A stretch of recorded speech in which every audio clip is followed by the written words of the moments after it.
back to Renee Ruth Music. Hope everyone's doing well. How are you? Good. Good. And you? Good. You had a show this past Friday night. We love our shows. They're so fun. And we had an opener. Yeah.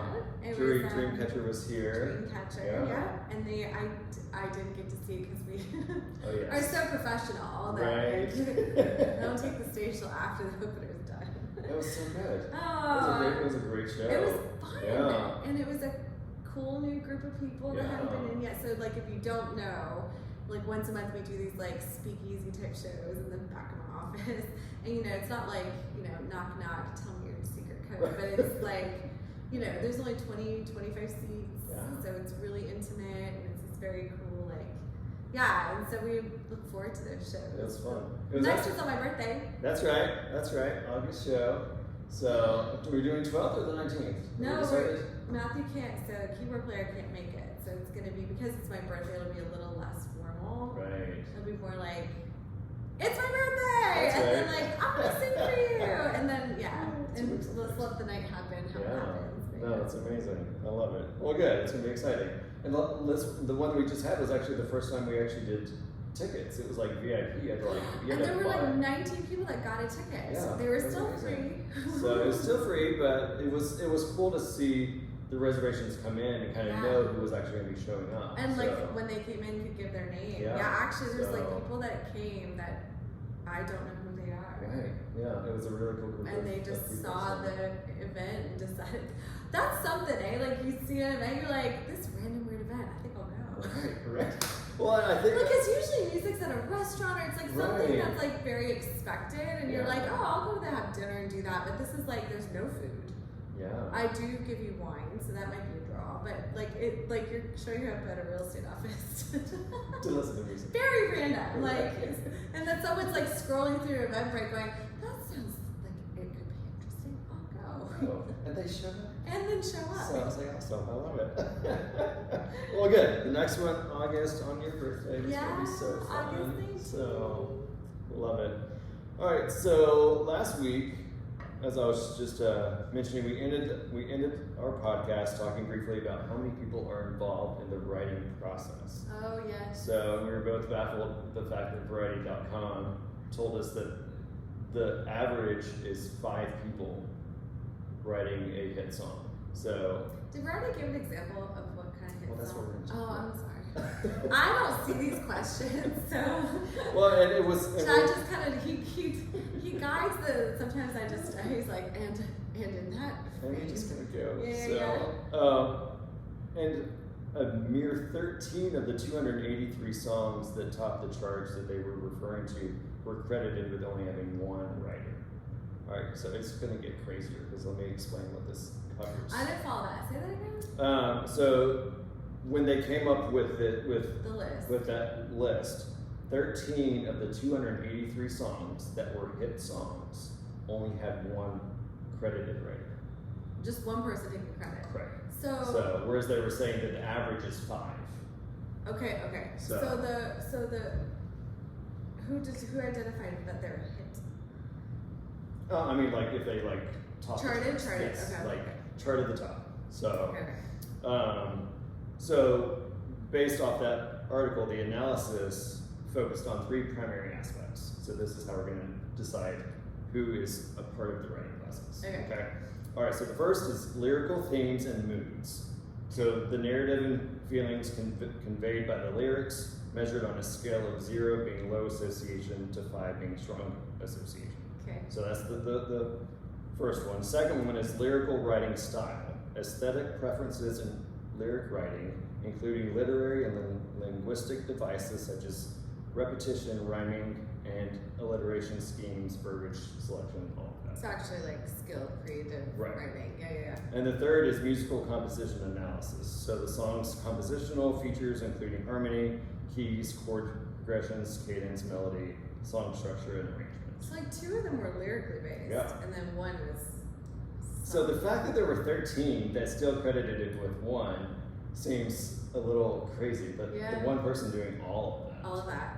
Yeah, because that's not even me. Right. So I was gonna say, because we were that third component is the producers. Right. So I was gonna say like that's John. Yeah. So I was like, so with yours, it would still always be first at least two are mine. Yeah. So it'd be at least 2. Yeah. So then there's somebody that's actually writing. Who are the people? Right. I know. Like I don't. They didn't list the 13 that were only crediting that, which I thought would have been a part of that.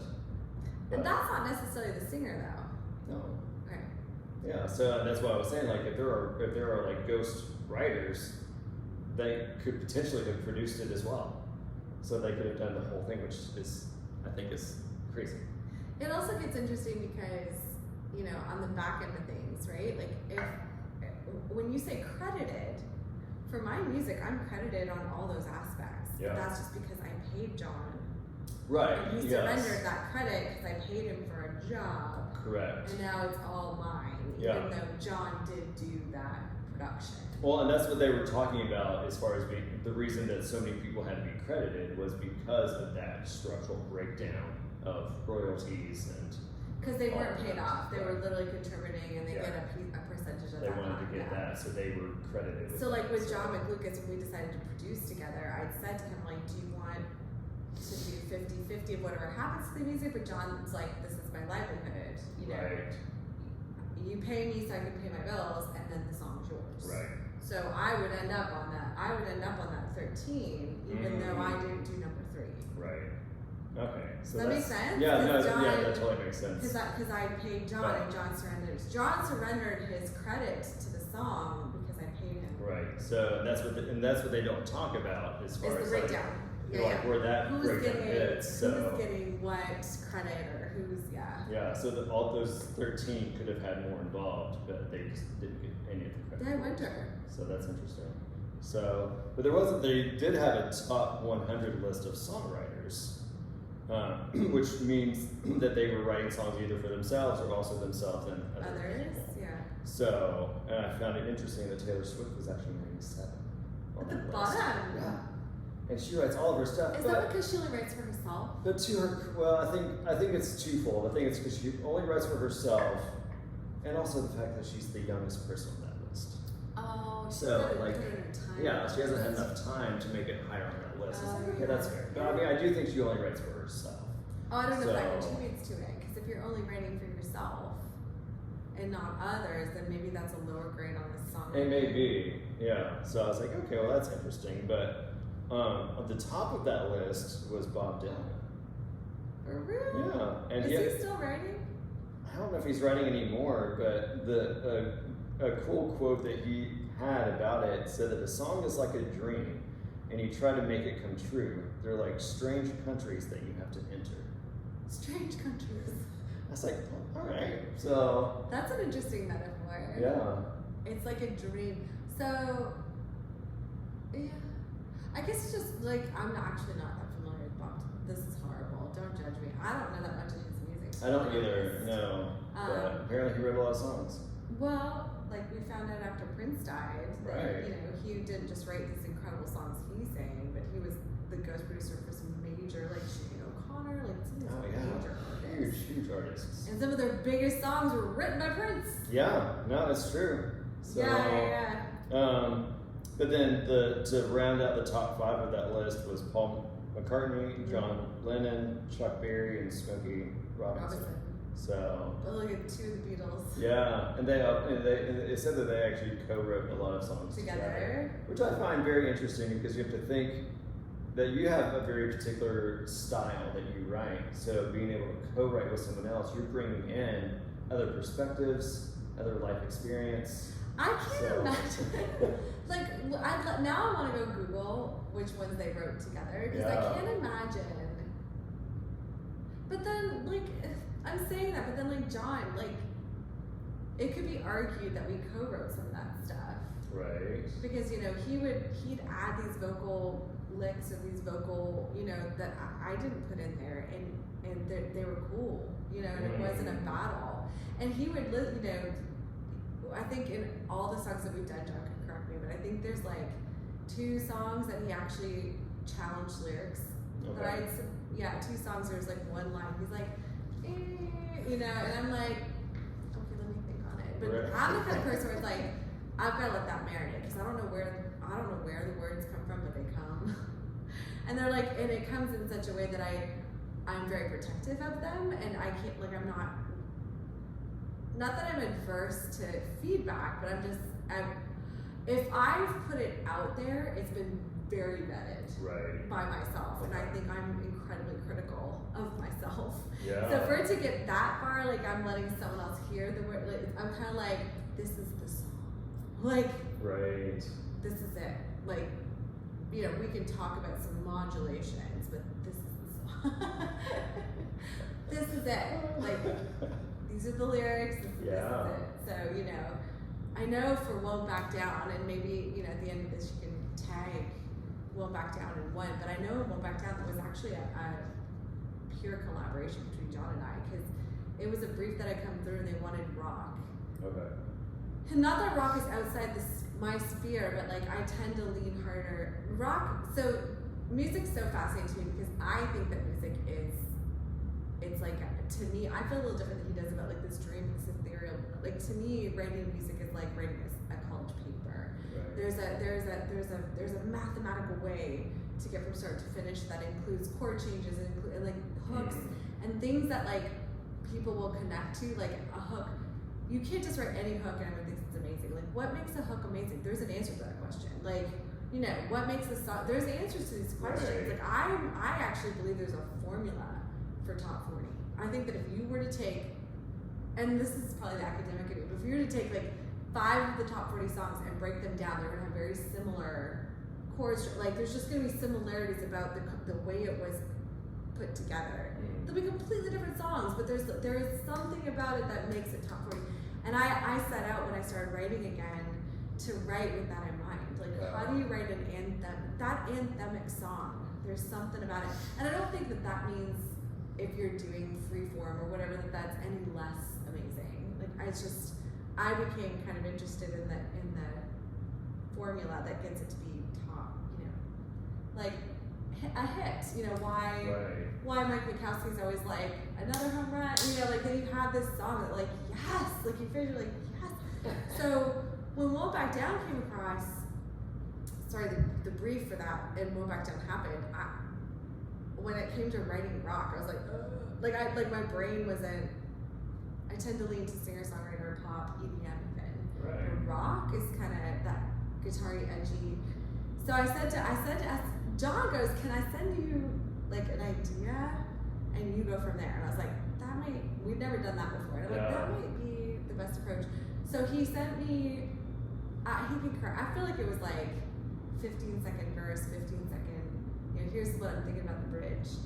And I kind of just, you know, put it on repeat on my phone, and I sat at the piano, and he sent me the chords, and I was like playing through it, and then singing through melody lines to try, and I carved out from that, you know, kind of a full form song. And then I sent it back to him, and I remember he'd gotten that clappy bit where the music went in. Right. Yeah. You know, but the lyric line, that was all me. So he left this like really open, cool bridge.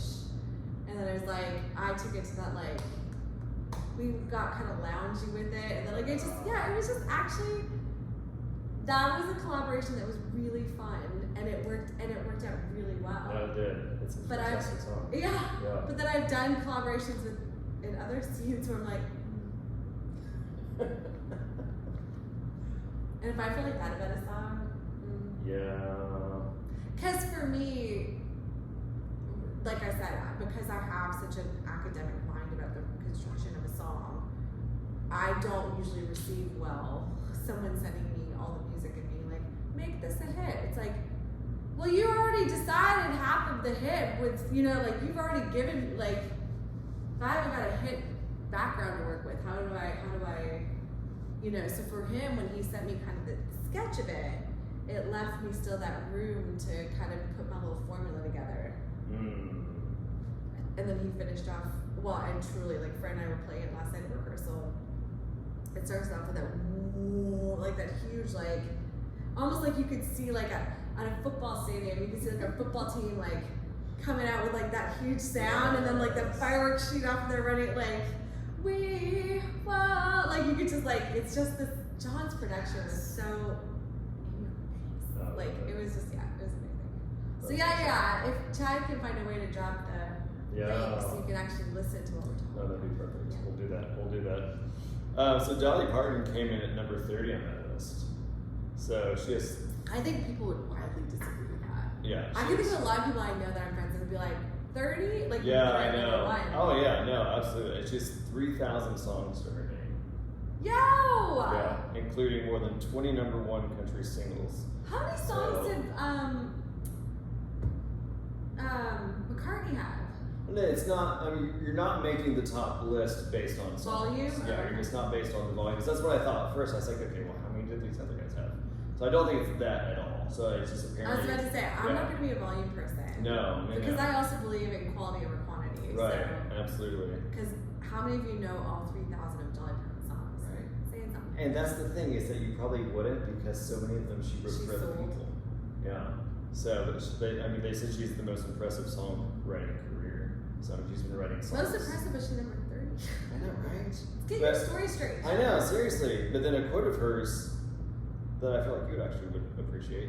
She said, "I've always prided myself as a songwriter more than anything else. Nothing is more sacred and more precious to me than when I can get in that zone where it's just God and me." That's what I'm saying. It's like a spiritual thing. Yeah. You know what I'm saying? Like I feel like I've been channeling like words from heaven. Right. You know, like it's like I identify with that. Like I don't think it's. I'm not being weird. This is like some out of body experience, but it's like it is like this thing where like when I go to write a song, like I actually think I need to sit down and write a song tonight before I take my day off because I got to finish a song for John. And I already know I have to shut everything out. Like to write a song, like I have to go home. I shut everything off, put it away. You know, I light candles. I'm gonna have to clean the house first because that will block me. Right. You know, and then I have to sit with it. Like it's like you sit. It's like I have to sit with it, have a conversation. Where do you want to go? What are you trying to say here? Till like I'm talking to the song. What do you want to be? Well, did you know she wrote "I Will Always Love You" and "Jolene" in the same day? Yeah. Whitney Houston's. Yeah, well, because that was Dolly's song. Dolly sang that song in 1974. Don't you? That's my favorite of Whitney, the songs. Whitney made it famous. That's what you're. Do you hear a train? Yes, there's a train. Okay, thanks. So, I live here. Yeah. What's amazing are the songs that were written by somebody else, but maybe made famous by somebody different. Yeah. That's remarkable. Yeah. So yes. That person took it and and I feel like I have that gift too to like remake some stuff. Yeah. Absolutely. And make it cool. Well, I mean, Creep is fabulous. That's the thing. It's like such a good version. my version of Creep. People love that version. Yeah, it's so good. But so she sang that first in 1974. You should also drop Creep. Oh no, I don't know. No, we might not. I was gonna drop Creep. Sorry. But then Whitney sang it in The Bodyguard and made it. That was it. Which is crazy. Same placement. Yeah, well, exactly. Same placement. Exactly. So, and of course, everybody has covered Jolene. Oh, Lord. So that's the thing is that there are songs that she wrote for other people, but then there are so many of her songs that have been covered by everybody. So they end up being amazing. So you end up knowing her songs not from her, but because they were covered by someone else. It would be really interesting if I was in a space where all I had to do was write music. Yeah, that is interesting. I wonder what I would put out if all I had to do was write music. Yeah. Because if you don't know, I run a multi-million-dollar real estate business during the day. Right. And then music career. Yeah, and then this music career is like what I do when I'm not running that business, or when I should be running. Right. We're not quite sure what that line I'll talk to you is. in a couple hours after write a song.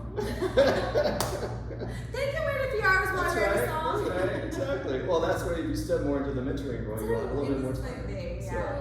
It's all an evolution. So what I found interesting was some of the songs that she wrote for famous singers. She actually co-wrote a song with Miley. Who was her goddaughter. Didn't know that either. Yeah. I know Billy Ray Cyrus got his hair done by a hair salon in the city I lived in Canada. Oh, that's funny. I just remember like Billy Ray Cyrus was in here yesterday and his hair done. I was like, that's so good. Yeah, and I don't know anything about Miley, but yeah. Billy Ray Cyrus, because what's the song of his from the 90s that was so fun? He had like one crossover song because he's country. Yeah, there was a crossover song that was a lot of fun. I can't think of it now. I'll look it up later. Yeah. So she wrote with Miley. So she co-wrote a song. Wrecking Ball? No, it was Rainbow Land, which I don't even know, so I don't really follow her. She wrote The Stranger for Kenny Rogers, which I thought was interesting. I thought Kenny Rogers wrote a lot of the songs. He did though. So yeah, There'll Always Be Love for Tina Turner.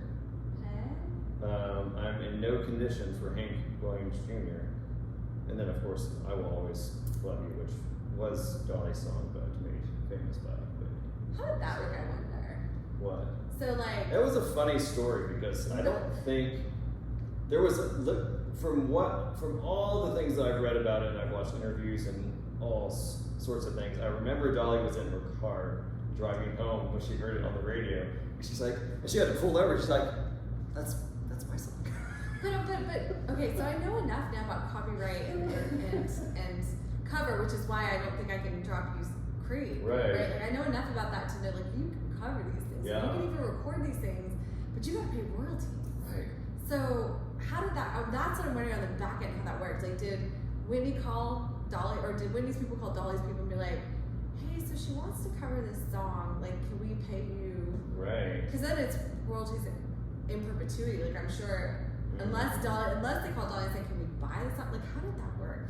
Yeah, because I don't think they bought No, it. I because think the they Dolly just had had to to get give up the rights to her other and song. she didn't. So, it was done for the movie. So I don't know if. And they didn't want Dolly's version; they wanted Whitney's version. And so I don't know. Wasn't Whitney in the She was in movie? it. That's Yeah. why. Yeah. So that was that whole thing. But it was funny to envision Dolly pulling over on the side of the road. Because then you have to think 70 what? She did that song? She did. She sang in '74. So and Whitney sang in we '92. We were born. So here comes Whitney's movie in the '90s when we are around. Right. And all we know is that Whitney sang it. Yeah. Like I to this so moment had no long idea that Dolly had ever done that until now. Yeah. And it's the '90s is how long ago? Right, Like I know. so for me it's like it's just kind of funny how music has that like kind of like someone said Stranger Things is bringing back all this '90s music and these little kids are like, that's the cool song. We're like, yes we know. Right, that was our music. How did you not hear it till Stranger Things? Like, you know, something like, how come that's the only reason you hear it now? Like, you know. calling it classic rock. Yeah, like, this is so classic. It's like, Stop it. no. Yeah. Stop it. So you gotta think like the Dolly generation when all of us kids were like, oh my gosh, Whitney Houston. They're like, please, child, that was It's how it goes. It's how it goes. World turns. But yeah, so she, I just think it's amazing that the way that she is, you wouldn't know because she just loves writing songs. That's it. So, and she's probably not even upset about it. No, she's just like, that's I cool. wouldn't be. I would consider it an extreme honor to have somebody take a song and redo it, and especially if they do it well. Yeah, exactly. So like, she's like, yeah, that's awesome. Then I call and be like, we want to do it together. I used to dream about that. So I cover, U2 is one of my favorite bands, no secret. Yes. And there's a song that they've done, and I say this, I'm like, I want to do this with them, and I can't remember what it is. I covered one of their songs, Okay. and I thought I did a brilliant job of it, and it's left my brain, because I haven't done covers in quite a long time, like pre-pandemic. Right. And I always thought it'd be so cool if like Bono heard me covering it and was like, hey, come do this with us. And me being like, me? Really? Yes, I'll do it. I'm so surprised. Let me check my calendar. Yeah, like I was at their show, and I was at their show when they played Charlottesville, was it? And we were sitting there, and I just kept thinking, oh, I wish because it was up somewhere on social media that I had done this cover. I think I was even so brazen to like record the cover, put it up on social media, and be like, Bono, I'd love to sing this with you. I'm like, Bono surfs the internet looking for people who have covered his music. Like, that's a no. Yeah. But in my little mind, I was like, oh, what if he saw it? And we're standing in the audience. He's like, there's someone in the audience. Come up and sing with me. Did you put a keyboard on stage? Oh, I'd love to. Oh my gosh, guys, the things that have run through my head. Oh, no. Like Bono would ever do I that. love it. Oh, You yeah. don't know. You don't know. And I can't think what the song is We'll now. Someone Google it. Okay, Why are they gonna tag we'll it? figure it out. I'll be so I'll embarrassed. research it. They're gonna tag it and I'll be like, oh yeah, that song. And I'm like, Bono, I love you, let me sing with you. Yes. No, absolutely. Well, then circling back to credited writers, obviously you write all of your songs lyrically. Yes. would you be open to collaborating then more? I don't know. Like, is that even a space you're in? I've literally had people tell me I have to do that. Like, you've got to work with people, and then they've tried to pair me up. It's like a bad day. Like, it's like when you're single and your friends keep trying to hook you up with someone, and you're like, oh my, they're like, you would love no offense to all my friends who've done this, but oh, you would love my friend. You guys should meet. And you're like, oh, it's like this. As soon as they say that, you're like, I don't want to. Like, it's it could have been the coolest person in the world, but you're like, oh, you just made me feel like I need to be set up with someone. Like, I feel like that about like collaborating. I've had a couple people be like, you should really work with somebody. Like, I've got this friend. You should write with them. And it's not even because I feel like I'm this phenomenal writer. It's just because of my process. Like, my process is such a journey that I don't know how. I can't see how I would share that with somebody. But then I say that, and I thought I would never collaborate with John like we did. Yeah. And then our whole second album was basically done that exact same way. Right. So it's not that you're against it, it's just has to be, the timing has to be right for it. Kind of like dating for me. Yeah, like I'm not against the idea, but it's going to take something pretty remarkable for me to be like, yes, let's do this. So then in that regard, it's always, as far as credited goes, you'll always be it, unless it's something that you were to do with John where he was going to receive some of the credit. And there is, like, we did one song where it's 50-50. Yeah. The song Yeah. Right, yeah, right. Yeah, the song Yeah. Yeah, that was a 50-50 deal. We had a commercial that came through and it was going to pay really well. So well that John was willing to gamble. And we didn't get it. But it's a great song. It is that's a great just song. waiting for a commercial. The problem was because it was commercial based, we only did like 2 minutes, where your typical song's 3. Right. So it's kind of missing. Okay. It's just not finished enough to be like a song on a show. Right. That's fair. Necessarily. So That's fair. it exists, and it's good. Yeah. But yeah. No, This is what freedom is like. Yeah. Perfect. Well, thank you. Awesome. Yeah, thank you. That was great. So now at least we understand a Thank little you for bit going more to the about job that. box looking all this stuff. I know. So Amazing. now we know a little And bit I'm more asking about questions. writers. She's like, Renee, I didn't read that part of this. Don't ask me that part. Oh, okay. Well, all right. Well, thanks, guys. Thanks for joining us. We'll see you next week. Cheers.